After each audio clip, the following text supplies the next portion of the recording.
Hi అండి. మన recipe name వచ్చేసి వెజ్ బిర్యానీ అండి. ఈరోజు veg biryani and cucumber raita ఎలా రెడీ చేసుకోవాలో చూపిస్తా.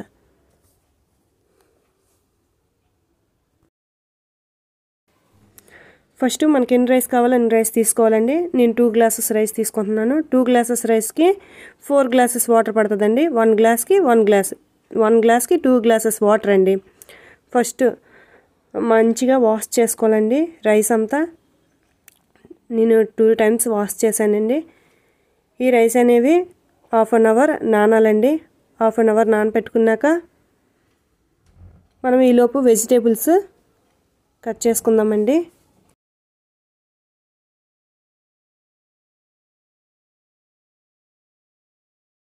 వెజ్ బిర్యానీకి కావాల్సిన వెజిటేబుల్స్ టమోటో, ఆనియన్, ఆలు, పచ్చిమిర్చి, క్యారెట్ వీటిని కట్ చేసి ఉంచుకోవాలండి. ముందుగా బాండి పెట్టుకొని గ్యాస్ ఆన్ చేసుకోవాలండి. గ్యాస్ ఆన్ చేసుకున్నాక కొంచెం హీట్ అవ్వాలండి. ఆ డబర్ అనేది హీట్ అయ్యాక ఆయిల్ యాడ్ చేసుకోవాలండి. మనకు కావాల్సినంత ఆయిల్ యాడ్ చేసుకోవాలండి. ఆయిల్ యాడ్ చేసుకున్నాక ఆయిల్ హీట్ అవ్వాలండి. కొంచెం హీట్ అయ్యేటప్పుడు హోల్ గరం మసాలాలు వేసుకోవాలండి. హోల్ గరం మసాలా, పువ్వు, బిర్యానీ ఆకు, దాల్చిన చెక్క, లవంగాలు, యాలక్కాయలు, 2 మిరియాలు వేసుకోవాలండి.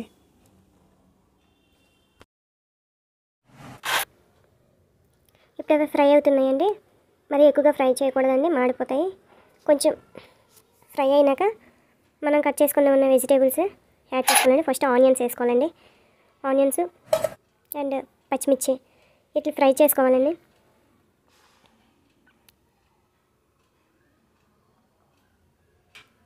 మంచిగా ఫ్రై అయ్యాక ఆల్రెడీ ఫ్రై అవుతున్నాయి కనిపిస్తుంది కదండి. ఇలా ఫ్రై అయినప్పుడు వెజిటేబుల్స్ యాడ్ చేసుకోవాలండి.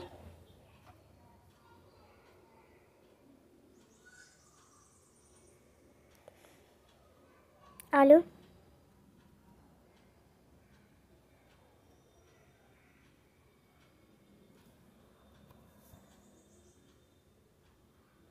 క్యారెట్,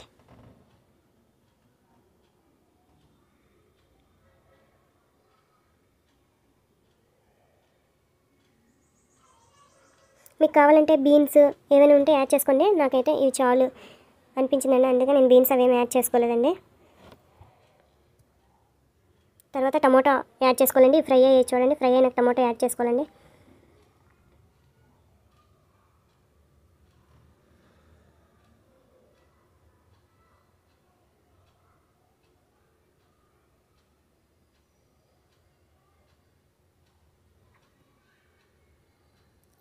టమాటా కూడా ఫ్రై అయిపోయిందండి.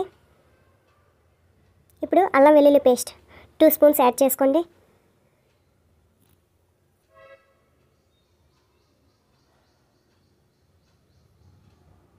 అండ్ బిర్యానీ మసాలా యాడ్ చేస్తున్నానండి.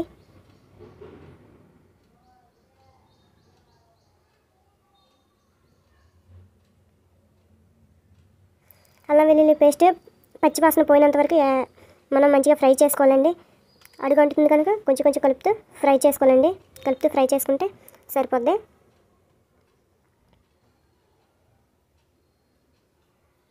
నెక్స్ట్ నేను సాల్ట్ యాడ్ చేస్తున్నానండి. 2 స్పూన్స్ సాల్ట్ యాడ్ చేస్తున్నానండి.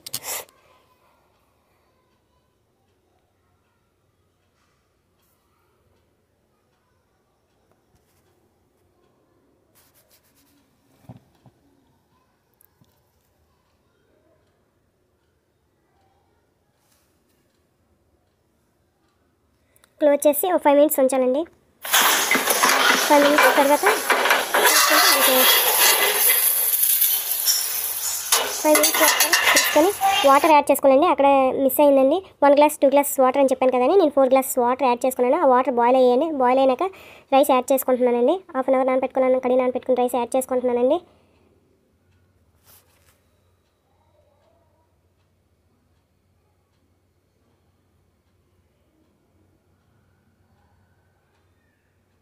రైస్ మొత్తం వేసినాక ఒకసారి గరిటెతో కలుపుకోవాలండి. గరిటెతో మొత్తం కలిపినాక దాన్ని మూత పెట్టేయాలండి. ఇది ఉడకడానికి 15 or 20 minutes పడుతుందండి మనకి రైస్ కుక్ అవ్వడానికి. ఉప్పు సరిపోయిందా లేదా ఒకసారి చెక్ చేసుకోండి. నాకైతే ఉప్పు సరిగ్గా సరిపోయిందండి.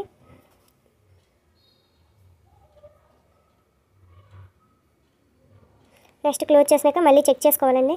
ఇప్పుడు మొత్తం కలుపుకోండి, ఏం కాదు. వెజిటేబుల్స్ అన్నీ మొత్తం కలుస్తాయండి, లేకపోతే పైకి వచ్చి లేకపోతే కిందకు ఉండే అలా ఉండిపోతాయండి వాటర్లో మరిగేటప్పుడు.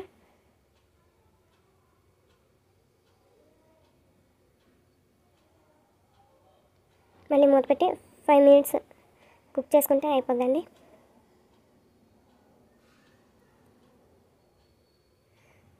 ఇప్పుడు కుక్ అయిపోద్దండి, చూపిస్తాను రండి. రైస్ చెక్ చేసుకుందామండి. గరిట అలా లోపల పెడితే చూడండి నీరు ఏం అంటలేదు గరిటకి. మళ్ళీ చూపిస్తున్నాను చూడండి, ఏం అంటలేదండి. రైస్ కుక్ అయిపోయిందండి. ఫ్లేమ్ ఆఫ్ చేసేయండి. ఫ్లేమ్ ఆఫ్ చేసుకోండి.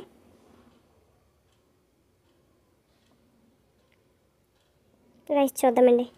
పొడి పొడిలాడుతూ చాలా మంచిగా వస్తుందండి మనకి రైస్.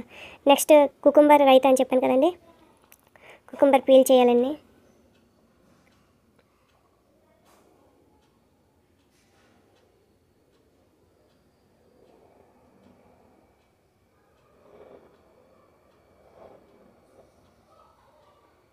కుకుంబర్ మంచిగా పీల్ చేసుకోవాలండి.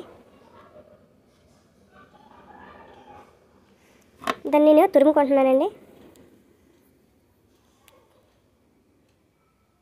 కుకుంబర్ రైతుకి కావాల్సింది cucumber, card, onions, salt, chillies వేస్తానండి. ఇంకేం కావాలంటే యాడ్ చేసుకోవచ్చండి. నేనైతే వీటితోనే చేశానండి.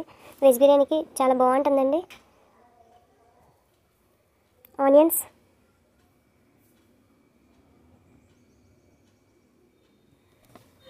Cucumber,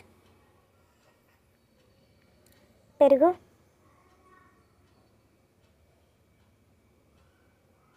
chillies, salt. దీనికి సరిపడినంత వేసుకుంటే సరిపోద్దండి. ఆల్రెడీ మనం ఉంది కదండి రైతులో సరిపడినంత వేసుకుంటే చాలండి. మనం బిర్యానీలో కూడా వేసాము, చూసుకొని అడ్జస్ట్ చేసుకోండి. ఓకే, రెడీ అయిపోయిందండి. సర్వ్ చేసుకోవడమే. కుకుంబర్ రైతా. ప్లేట్ తీసుకొని సర్వ్ చేసుకుంటున్నానండి. బిర్యానీ చూడండి ఎంత మంచిగా వచ్చిందో. చాలా ఈజీ వేలో రాని వాళ్ళు కూడా ఈజీగా చేసుకోవచ్చండి. చాలా ఈజీ చేస్తారు కూడానండి. ఒకవేళ ఈ వంట నచ్చినట్లయితే లైక్ చేయండి, షేర్ చేయండి, సబ్స్క్రైబ్ చేయండి. Thank you for watching.